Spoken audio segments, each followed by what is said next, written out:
Today's guest is one of the most notable members of Bored Ape Yacht Club. When I saw NBA players started to buy Bored Ape, you had first LaMelo Ball. This is more than just a JPEG. It's looking like a real club. Started out as a corporate employee for 7 long years to becoming one of BAYC's leading ambassadors and the driving force behind Bored and Hungry. Then they invited me to be a partner, an investor, and then eventually they invited me to be part of the team officially because they've seen how passionate I was with the Bored Apes, and then the IP building aspect, the BD part, felt like good mix at all. In this episode, we'll trace his path from NBA fandom to global brand building and his bold leap into venture capital. If it weren't for NBA Top Shot, I wouldn't be in crypto, I wouldn't be in Web3, and I wouldn't be Jbond.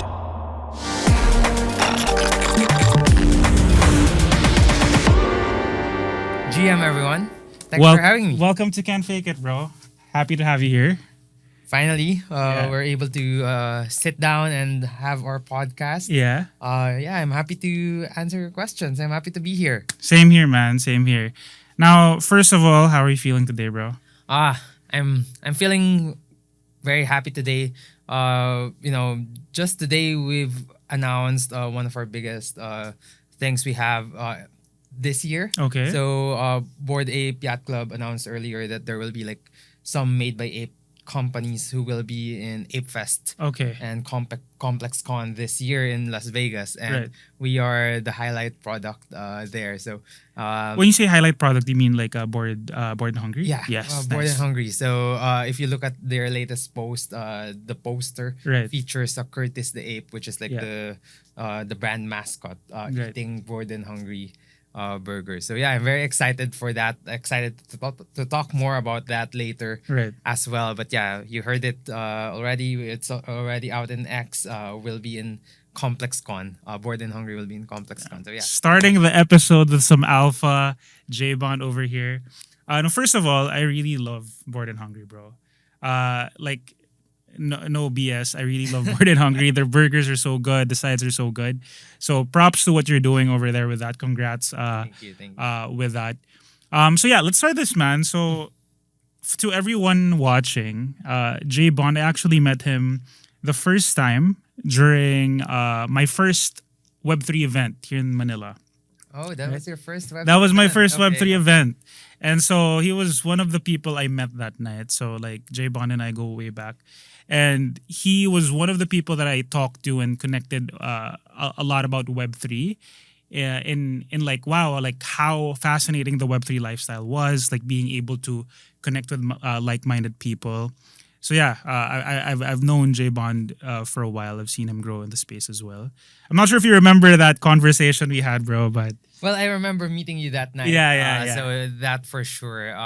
That was quite way back. Yeah. It was like 3 years ago. Yeah. It was 3 years ago. Yeah. So I mean, a lot has happened since then.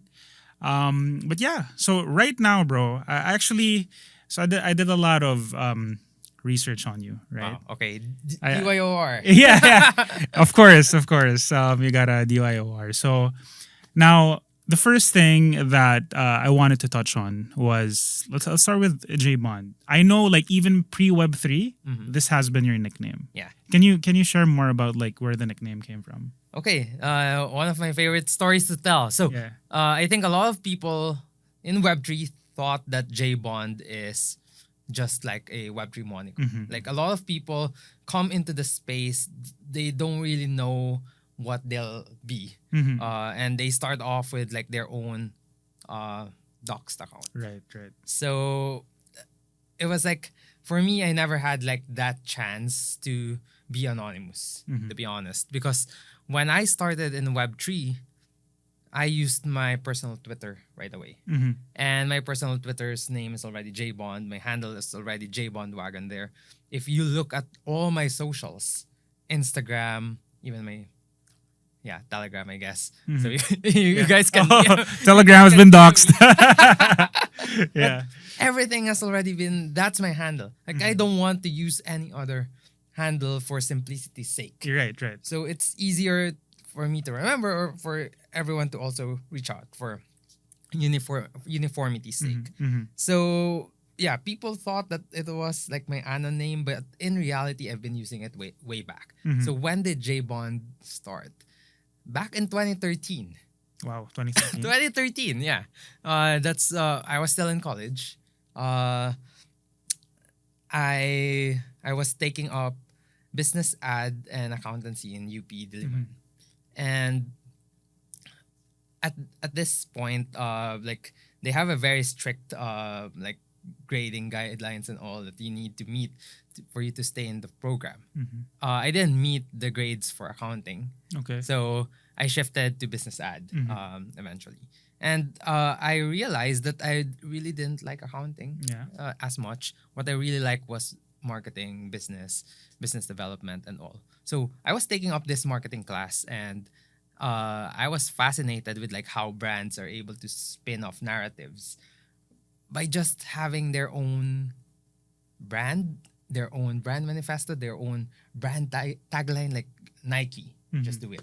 Yeah. Like you instantly associate brands with like certain emotions, certain logos, certain feelings from there. And I was fascinated with that, and I thought, why can't I do it for myself? Why can't people do that kind of stuff for themselves?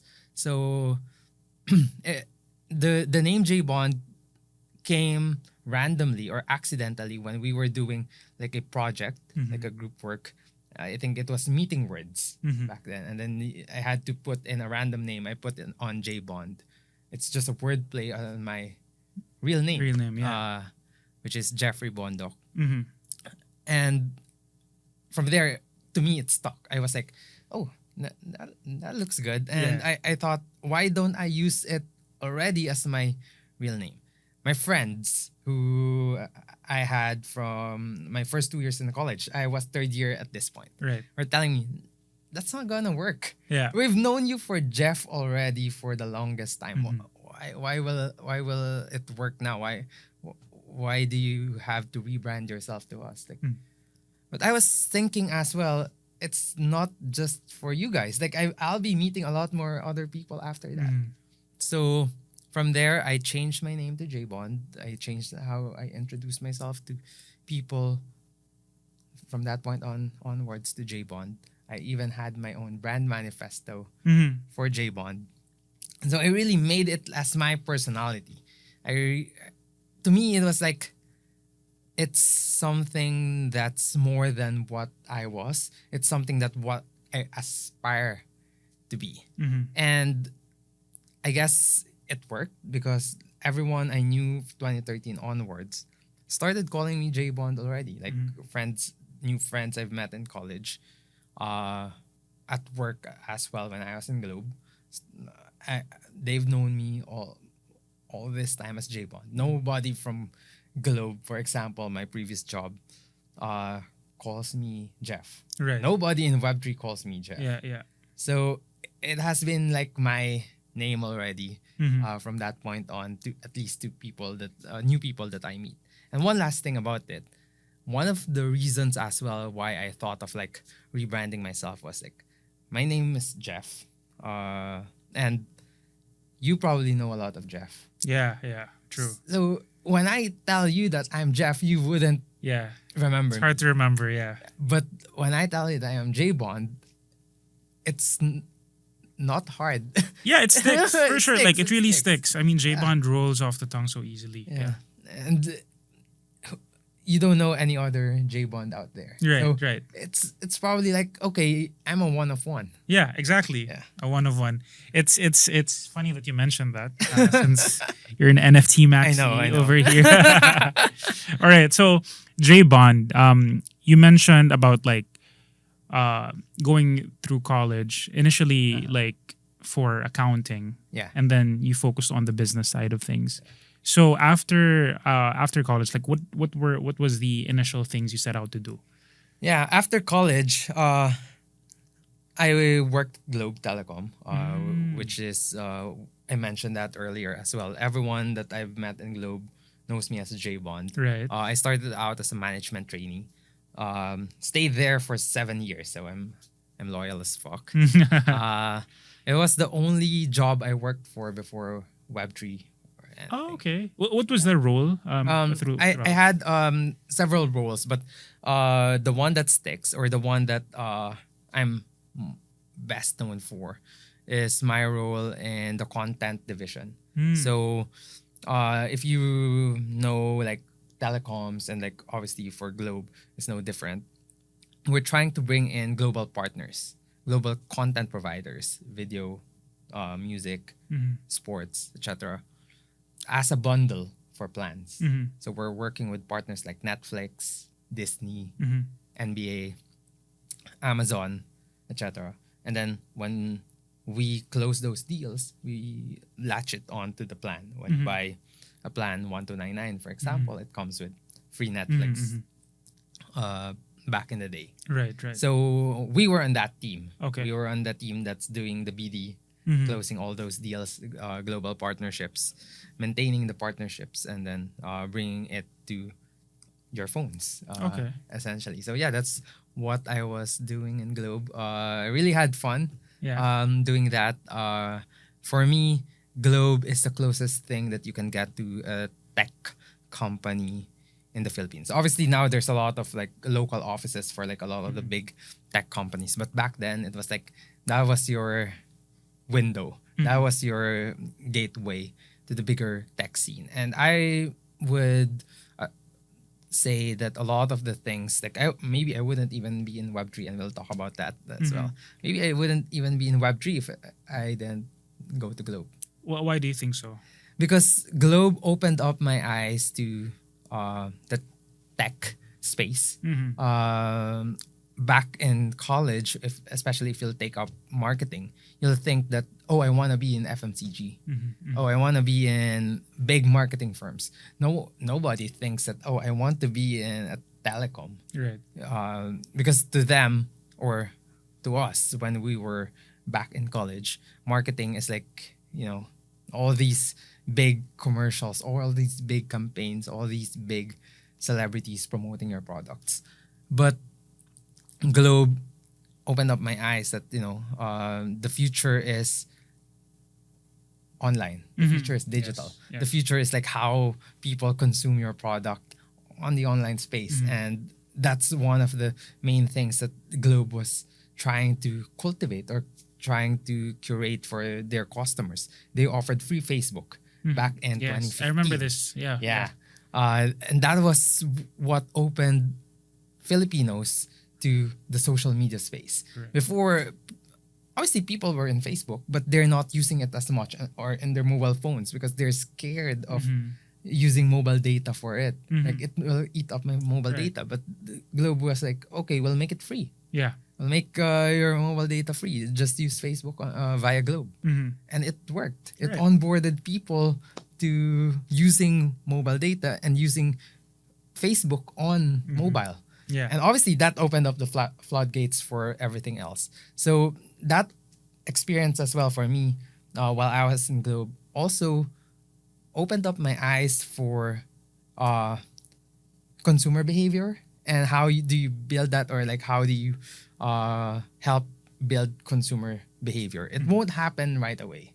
And obviously Web3 and all, people will say, oh, why is crypto not yet mainstream? You have to build all these steps for the customers. And maybe one day there will be that moment, that free Facebook moment that we had here in the Philippines, that will open up for people how they will do adoption. Right. The best thing that I can think of right now is Gcash, for example. Back in COVID, like, Gcash has been existing for 20 years, and like it has been online for probably last 10 years. It has an app and all, but not a lot of people were using it until COVID happened. So obviously you just have to have those like one breakthrough moment, but you need to be prepared prior to that. You need to do all the steps, and like, when the discovery happens, people will start eating it up. Right. No, actually, it's super cool because I never saw it that way. Like the free data to be able to make Facebook, but also consumption of mobile data less intimidating to Filipinos. Because right now it's so normalized. Yeah, it's normal. But I also remember a point in time back in college where I'd be like, oh, I'd be scared. Yeah. Especially like if I'm a prepaid user. Exactly. Yeah, so no, I really like that insight. I didn't know that was very intentional Yeah. by Globe. Yeah. So yeah. So from working in one of the biggest telcos in the Philippines, what then led you to start pursuing Web3? Like, what was the initial hook for you? Yeah. So my role in Globe was a business dev for global partnerships, and I'm handling sports. Another backstory about me is that I am a very big sports fan. Yes. So ever since I was a kid, I've been following NBA, and that has been a big part of my life. So when I ended up in Globe and then Globe closed the partnership with NBA, I was very happy.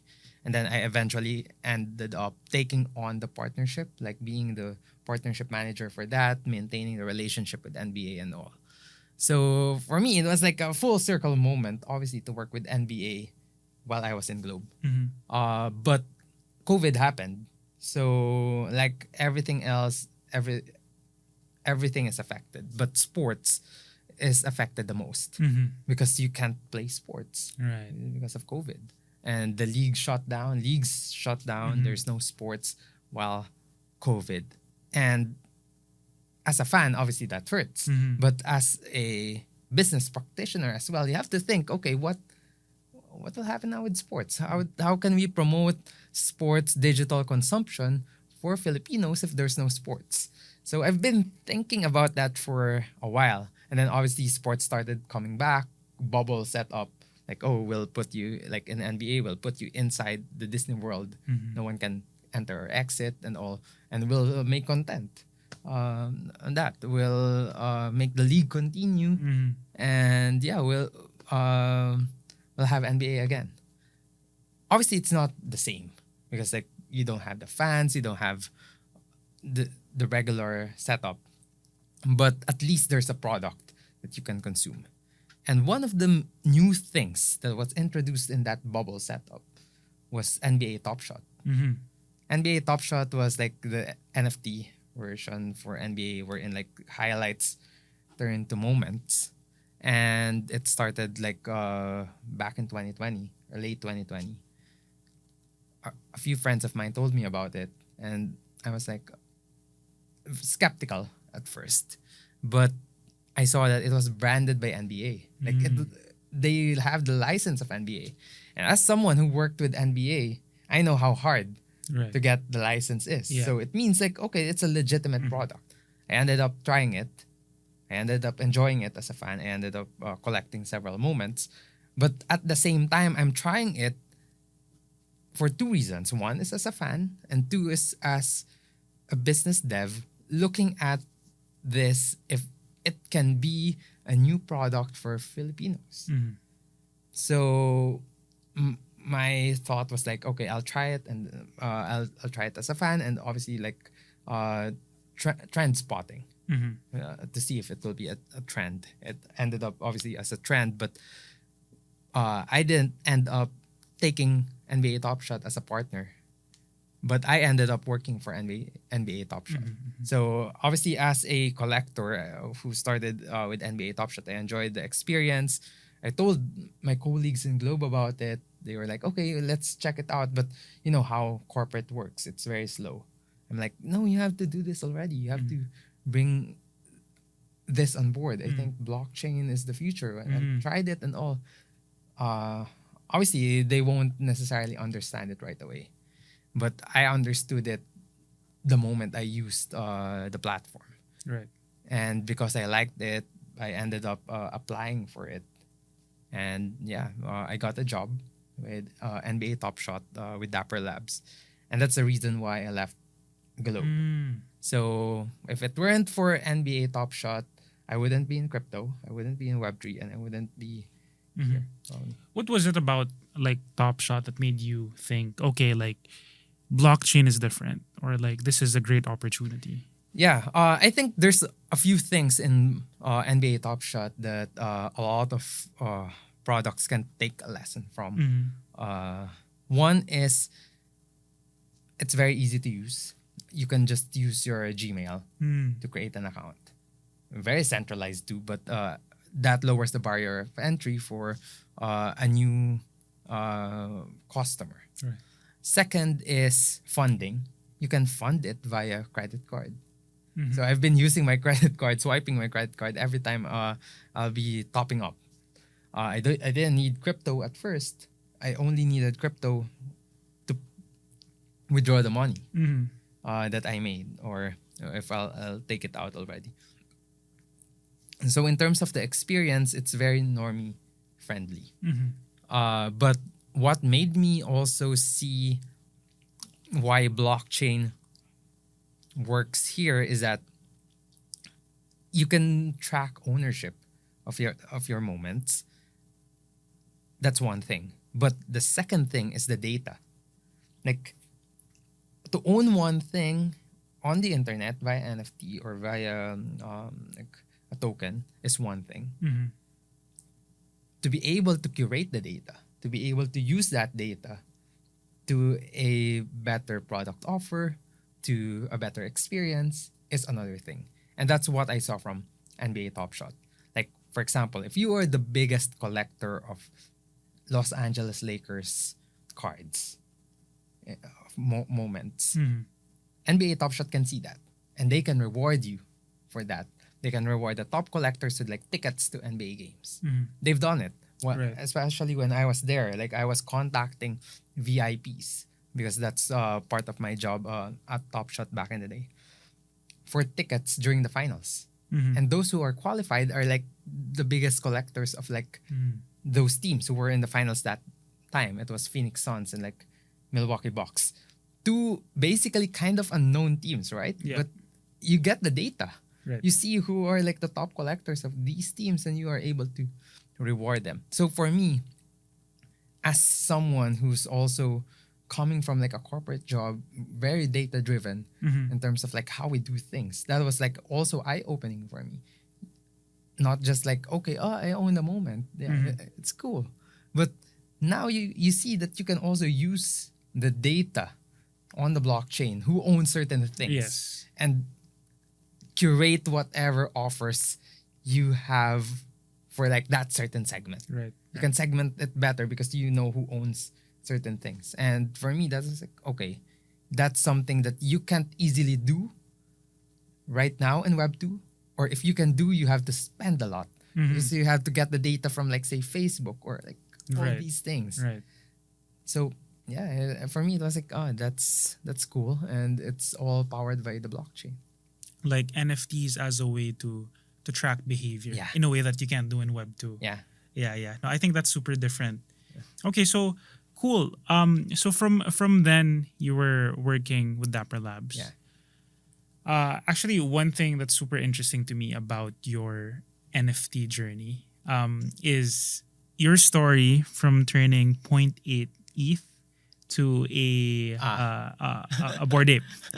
Like, take me. I mean, I've seen this on your X, and like for the people watching, can you take us through that story play by play? Yeah. All right. So, when I started with Web3, the only thing that I had intentions to try is NBA Top Shot. Okay. That's it. Yeah. I don't have any intentions to buy Bitcoin. I don't have any intentions to buy Ethereum. I don't have any intentions to buy Bored Apes or anything else. For me, everything else is a scam. The only thing that's not a scam for me, at least at that point, was NBA Top Shot. Why? Because it has the NBA branding on it. NBA won't put their brand on something if it's a scam. Correct. Because I know it from someone who works with them, and I know it as a fan as well. But when I was already starting with NBA Top Shot, obviously a lot of losses as well. Because like I bought top and then like people are selling and all. I've seen some NBA Top Shot collectors buy or mint Bored Apes. That was early May of 2021. I didn't do it for two reasons. One, I don't have the Ethereum. I don't know how to mint. Right. I'm a noob. Yeah. But second, I'm like, why will you buy pictures of monkeys online. Like, why? Like that doesn't make sense for me. And like over time, obviously there's like a few people who's been buying and selling apes from the Top Shot community. I'm still not moved. And then there's this time, it was late May 2021, when I can't buy moments in NBA Top Shot. So I told you that's the only platform I use, and I can't buy. The reason why I can't buy is I think they're declining my credit card, or my bank's declining my credit card. You've been using your credit card way too much on digital products that we don't know of, something like that. I don't know. So I'm like, how can I buy NFTs if I don't have additional credit? Unless I sell, of course, NFTs that I already have in Top Shot. But I didn't want to at that point. So I had that itch. I want to spend on NBA Top Shot. I want to buy something, but I can't. So I decided, okay, maybe I need to stop first with the Top Shot, explore something else. So I looked into OpenSea for the first time. I looked into like what NFTs are selling. And I remember I had two options at that point. One is a Zion Williamson Slam NFT. Yeah, like Zion had a partnership with Slam, and then they made this NFT and all. So still in line with like what I usually collect, which is Top Shot. And the second is Bored Ape. I'm like, okay, well, maybe let's give it a shot. How much was Bored Ape at the time?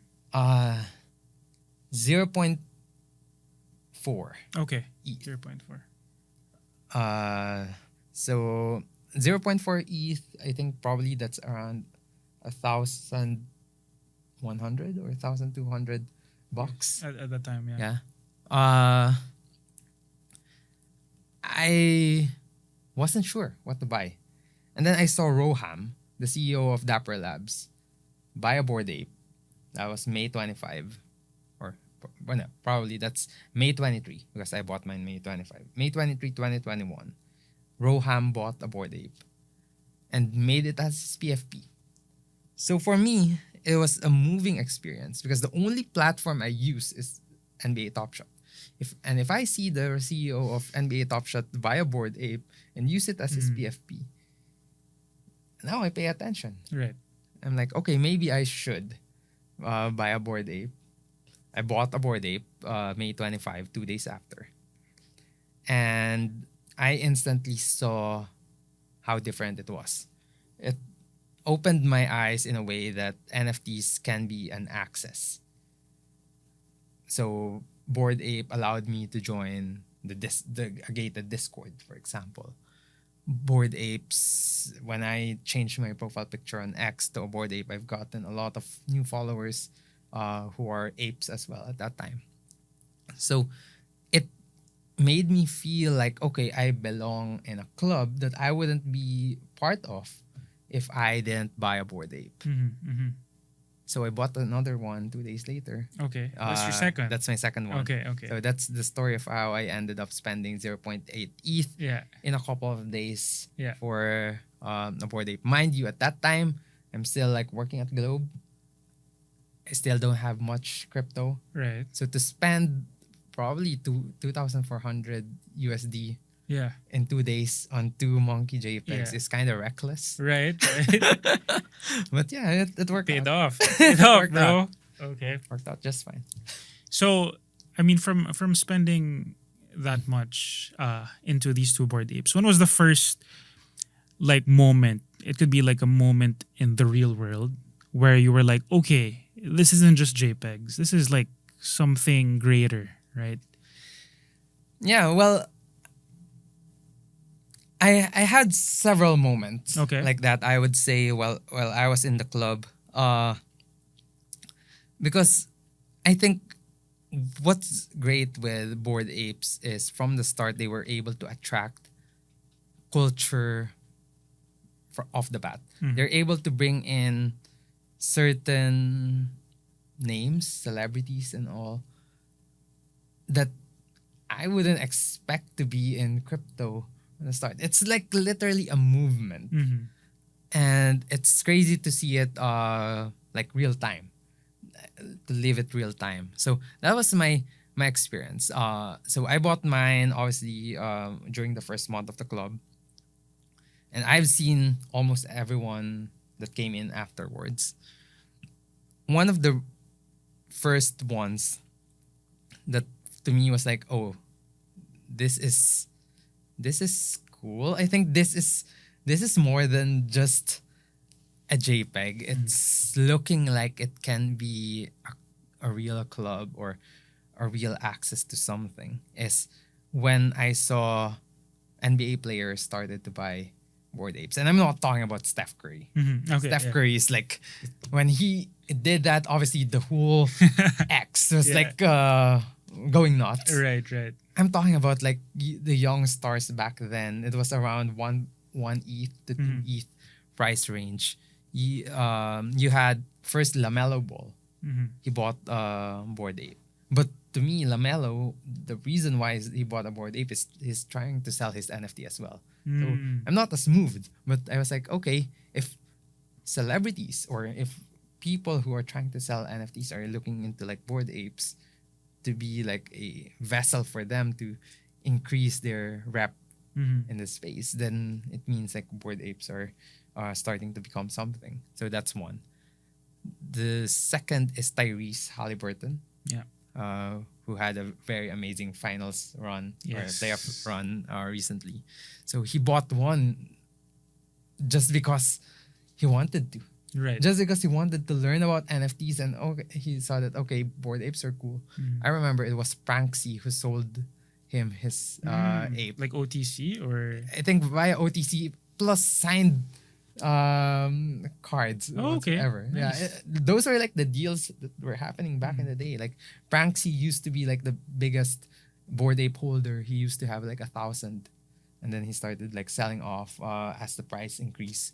But he also was able to onboard some celebrities, including like Tyrese. So it's like, okay, I think it's ETH plus some signed memorabilia from Oh, him. nice. That's Yeah. a smart move. Yeah. Yeah. So it was like, okay, if now celebrities are paying attention, and I'm not talking about like A-list Right. celebrities yet. At that point, I was like, okay, then this is looking to be like something that could be culturally relevant if they're paying attention without like any marketing, any payment. I think that's a good first step. And obviously, we know what happened after. Like, a bunch of other celebrities eventually came into the club. But yeah, the early days Right. were really special.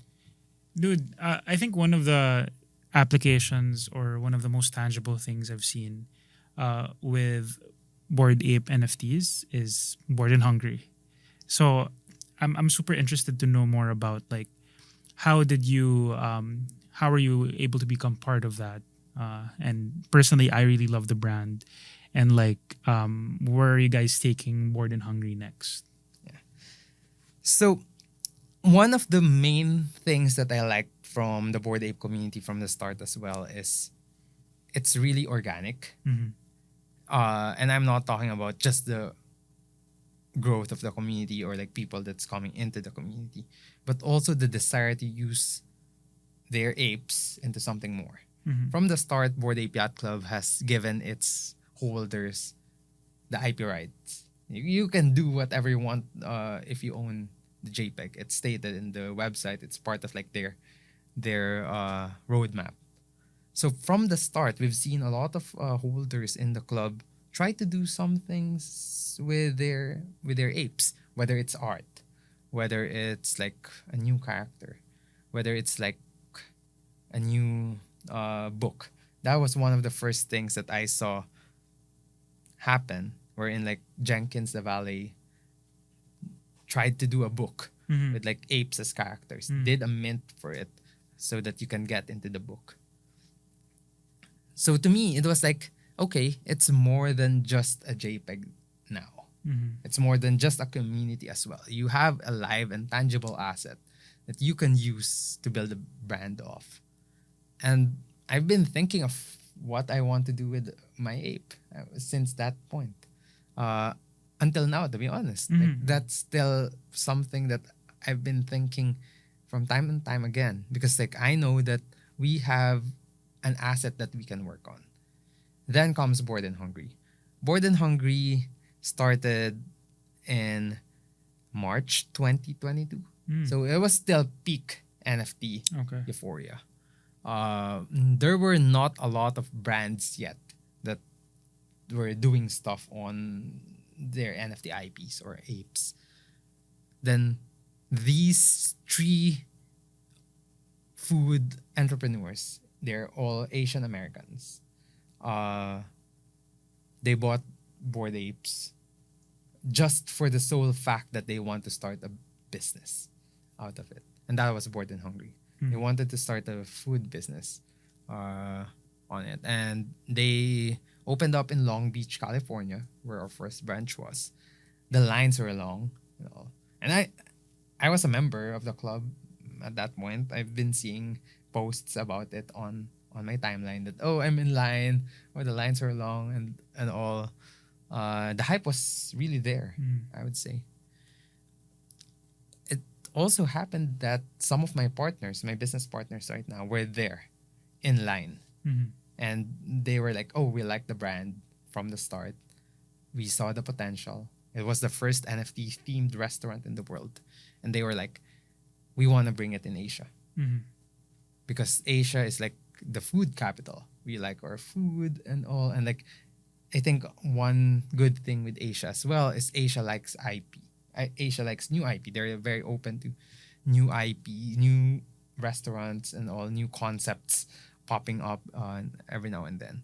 So my business partners talked with the original founders. Can we bring the brand to Asia? Can we be your master franchisee in Asia? They agreed, and that's how our company was formed. I met them when they were bringing it in the Philippines. That was during Philippine Blockchain Week, the first one. So I met them and all. They learned that I am the founder of BAYC, which is the Filipino ape community. And obviously, if they'll build a restaurant that's Bored Ape themed, they want my support. They want my community to support it as well. So that's how we got connected. And then they invited me to be a partner, an investor. And then eventually, they invited me to be part of the team officially, because they've seen how passionate I was with the Bored Apes and then the IP building aspect, the BD part. So it felt like it's a good mix at all. But I didn't have any food experience before. So that was my only hesitation at first. But yeah, I guess it kind of worked out. And now we're here, Bored and Hungry still thriving. While we don't have a shop now in the US at the moment, we closed down the one in Long Beach. We are going strong here in the Philippines with 4 branches, in Korea with 2 branches. We have a There are lot. 4 in the Philippines? Yeah. Oh, wow. Congrats. That's a lot. Yeah. We have a lot of things cooking over the next few weeks. One of which is what I shared earlier. We'll be in Las Vegas. We'll be in ComplexCon. Yeah. One of the biggest events in the US. Probably like, I don't know, 50,000 or so attendees come there. So yeah, it's a very big opportunity for us to be able to serve a crowd that big. Right. So yeah, very excited for that. And obviously that won't be possible if we don't have a good working relationship with Bored Apes and the Ape Chain team and all. So that's one. Obviously we have more things to announce soon. But yeah, where do we want to take this? I want to take it global. Obviously we started out Asia. I still want to expand across Asia, but if there would be opportunities for us to bring it to events like ComplexCon, whether we're not in US permanently, but we'll be there like as a pop-up, we'll take it. Right. How is it like managing something like a food concept that you want to take global while you're in the Philippines, for example? Is it like a lot of sharing the work with your other partners, or does it just entail a lot of traveling for you? How does that feel overall? Yeah, I think it's it's okay because most of our operations are mostly in Asia. So my partners are based in Korea, and I'm based in the Philippines. We have some partners based in Singapore. So in essence, we kind of work around like a same time zone. The difficult part is when we're working with part or operations that's gonna happen in the other side of the world, which is in the West. Last year we were in Ape Fest Lisbon, so I had to work in a way that I had to find someone who can operate the brand for us there. So we obviously found a contractor in a way, and then like they operated it for us. But we have to work with them like with the proper ingredients and all, and then I have to fly there obviously for Ape Fest, but also to check quality and everything. So to mobilize, I guess, we need to work with someone who's there locally. I think that's the main task of Right. it. So the main agenda for me is to find someone locally who can help us. I've done that in Hong Kong. I've done that in Singapore. I've done that in Lisbon, and now I'm doing it in Las Vegas. So if you find a local partner, whether it's a partner or whether it's a contractor that you pay, who can help you do the job, then I'll take it. Because I'm like I said, I had no experience in food. I don't even have an experience running a food business, like operating it and all. But I have an experience in terms of like running a brand. Yes. And that's all that it takes. And then I have to delegate the work to people who can really do the job. Right. No, I think that's really what's most important, like branding. It's really the premium with everything. But I think even so, like, I think you guys are working. You've done it well in the sense that you've nailed the recipes down. Even if that's not something that's you're not focused on. Like, I think the collaboration with everyone, super good product. Yeah, like for example, here in the Philippines, we let them do their thing. We Yeah. let them, okay, if you want to create a new menu, go. You just give them the creative freedom. Just let us know after. Yeah. Do your thing. Right. I love that. Okay, cool, man. One more thing actually I wanted to talk about in your NFT journey. Quite recently, you bought some Pudgy penguins. So my question is like, why what triggered you to purchase these big penguins? Like, was it like the recent Pengu run, or like is it something about Luca, what he's doing? Like, what was the mindset for you? I think for me,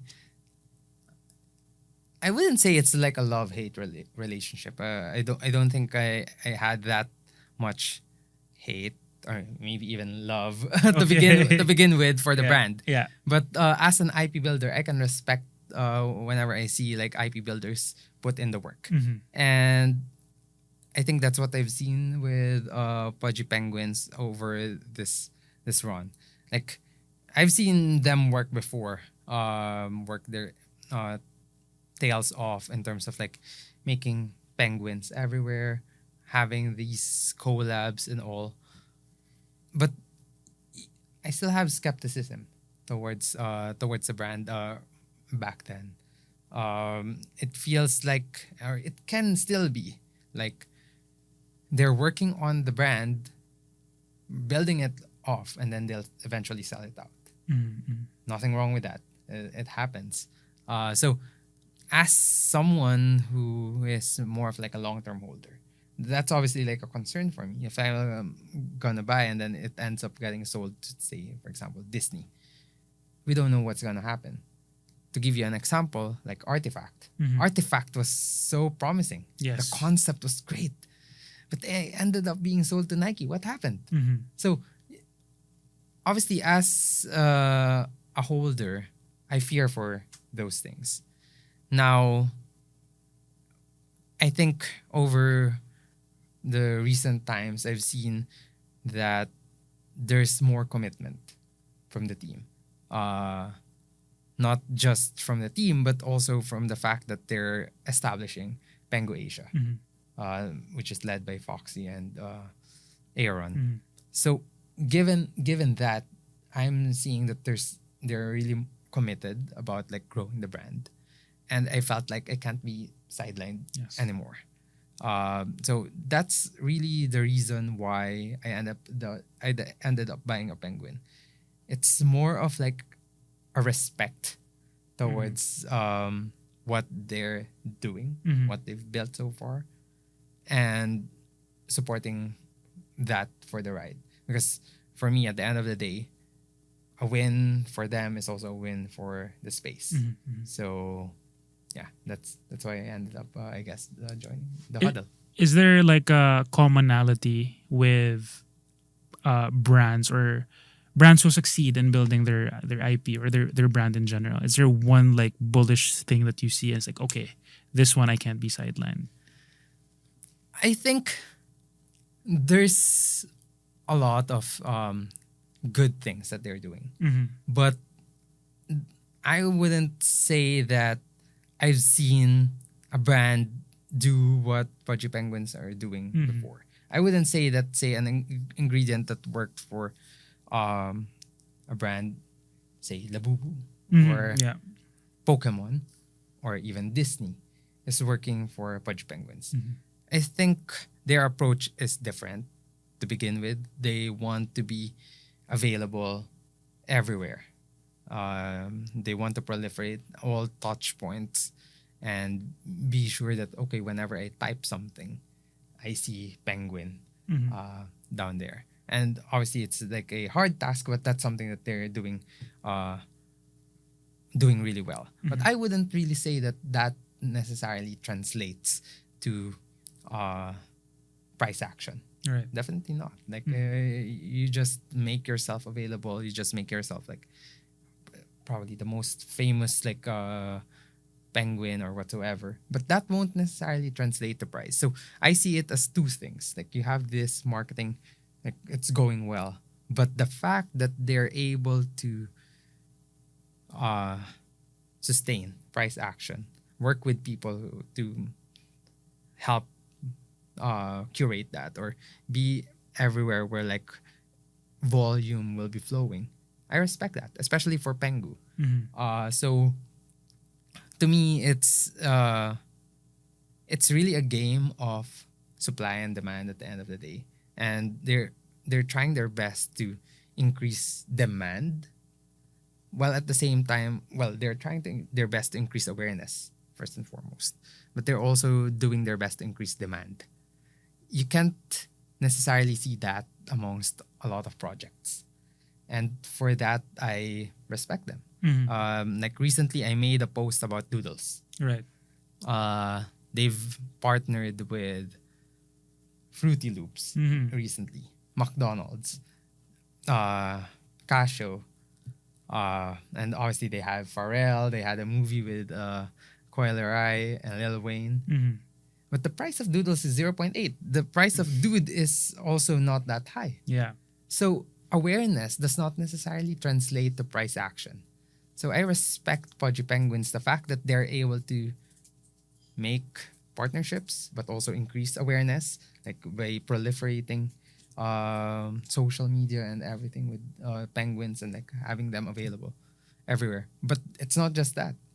They're also able to create demand on the demand side, on the Web3 side of things, that okay, it makes a lot of like traders or like holders feel like, oh, we need Pengu. We feel like Pengu can be the next Doge. Yeah. I wouldn't say that it's not possible or possible, but the fact that you have people believing in it Yeah. is already a big thing, and that in itself is an achievement already, because like they buy now. Yeah. If they don't believe that it can be the next Doge, then they won't be buying now. So the fact that you are able to rally people to believe that thing is already a testament, because like I don't think, say, Doodles have that kind of belief. Right. Right. You need to instill that. Yeah. And I think for Pudgy Penguins, they were able to do that well on the demand side. True. No, for sure, for sure. Like, I personally have been converted. Yeah. My belief is very strong in the Pudgy ecosystem. So no, I totally understand what you're saying. Yeah. Even for me, Now I'd like to transition into from the world of NFTs. Now you're entering the VC space. You're now BD for V3V. Yeah. What suddenly made you shift to that? Like why the shift to VC from NFTs? VC for me is a very interesting space. Like in Web3, there's a love and hate relationship with VCs. They feel like, okay, if VCs are in, it's gonna be like a VC dump with regards to the tokens. They glorify teams that didn't raise at all. So it's obviously a different perspective when you're just like a participant on a lot of like these tokens. And then you have the VC side who's obviously like looking for like the next big thing and willing to fund these projects. I got the chance to be in between that spectrum, not just as a participant on like a lot of the tokens that's launching or not in the VC side yet, but as either a seed investor or as a KOL investor. So it's kind of like in between. When I'm as I guess build my brand in the space, I got invited to a lot of seed rounds or KOL rounds, and at that point I got to see like some of the discipline or some of the things that I need to look into like for projects, at least personally. Then that's when I started to become more interested about like, okay, if these VCs are investing on these projects, what do they see on these things? Or how can these VCs be investing in these projects way earlier than I do? So those were like some of the questions that I had in my head as I go through some of the KOL deals that's going on my lap, and I see a lot of like the VC names on it and such. So I was interested. I started to become interested about like, okay, what do VCs look for? Why did they invest on certain things and then pass up on certain things? That's one. And then second is, I've had a lot of people tell me, why don't you become like a project founder? Obviously, I've thought of doing that, but I don't have yet like a certain thing that I want to do. I want to build out. Obviously, I'm doing Bored and Hungry and all, but like I don't know yet what I want to do if I'll be a project founder. I just don't want to like launch a token. Like some people were also telling me, oh, just launch like a Jbond token. I don't want to do that without like any purpose or whatsoever. Right. So as I have a lot of these questions as well, I think a VC role would allow me to navigate these better, because I'll now know that, okay, what do VCs look for? What do they think is a good investment? What are the trends? What are the projects that they think would be like a high potential in the future? So for me, it works both ways, either as an investor or someone who may eventually become a founder in the future. And I think it's also a good transition to like from being someone who just invests randomly on several projects, right, to someone who's now trying to help VCs navigate, okay, which projects to invest in. So I think it's also gonna be good for my growth in a way. So yeah, I think that's why I thought of like, okay, maybe this is like a good next step for me in the space.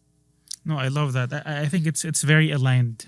Now that I see the reason why, I think with working with VCs, it really holds you to a higher standard with doing your due diligence, like when talking to projects. At the same time, you work with so many different projects from different niches in the space. Yeah. So it's like, oh, like I'm learning from you. I'm learning from you. You understand or get a pulse on like who would be like more likely to succeed. Yeah. Which teams are actually executing. So I think that's very aligned for what you're doing. Something that's super important, I feel, like for founders, and especially that you're coming from a place that you're really good at building brands, is building a brand in the space. And I think you've done that well as well. You have a strong following on X. You've built your presence over the years. For the people watching, like what would be maybe like your guidelines for someone who's new, doesn't have an existing brand, trying to build reputation and credibility in the space? How would you guide them? Like, what would be the basic things that they should do? I think right now it's harder to build a brand in Web3 than it was before. Obviously, if you came in earlier and got through, I guess, okay, you can call me lucky, I guess. Got lucky getting a board ape before. If you have a board APFP, it's already a brand. You can already be considered for like a lot of whitelists. People will reach out to you. Oh, please run a giveaway for us. I'll give you a free NFT and such. Like, it was easier back then. Right now, I would say it's much, much harder. But I think the discipline or some of like the guidelines that you have to look into are kind of still the same, whatever the meta is. So right now, I feel like a lot of the meta in this space is driven by InfoFi. And I see a lot of new creators come in and make their brand about, oh, I'm a Kaito Yapper. Yeah. I put it in my bio and all. I don't think that you need to do that. Obviously, as someone who came in the space via NFTs, made my entire brand out of NFTs and all, I understand the temptation or the allure of having like a certain I guess a certain latch on to a brand. To me it was NFTs or maybe like apes. And it's fine. It worked out fine for me, especially before. And I still carry on that brand until now because I'm really passionate about NFTs. But if you're not passionate about Kaito, why will you put it in your bio? Right. Why will you make your personality about yapping and earning scores on InfoFi about that? Because when the meta dies or when the meta shifts, what happens to you? At least on my part, I'm really passionate about NFTs. I really think that NFTs will change the future. I really think digital assets will be an important asset class in the future. And I hold that belief highly. So I'm fine, I'm confident, and I can see myself being like a key voice in that space. But do you see yourself being like a key voice in like an InfoFi space by just having Kaito Yapper in your bio? So for me, it's really like you need to look into one, what you're interested in or what you're really passionate about in the space. Maybe think about like molding your brand around that instead of like trying to latch on the trends coming and go, especially on InfoFi. You get to talk about one project and then another and then another. Your X account becomes like a billboard Yeah. of some sort. So for me, it's really like know yourself, know what you are passionate about, and really try to stick to that. Don't be swayed by whatever meta comes and go. And don't be swayed just for the sake of like content creation. Oh, I need to create like content on these. I think you need to kind of align with a certain North Star Right. in the space in terms of like creating your brand. No, I super agree. I think building a brand is about standing for something and standing for something that you actually care about, something that resonates with you. Because people can see through the bullshit if you're just trying to be someone you're not. Yeah. Right. So yeah, no, totally agree. Well, last thing, man, to everyone watching in the audience, what's next for Jbond? What should they watch out for? And what would be your last message to them?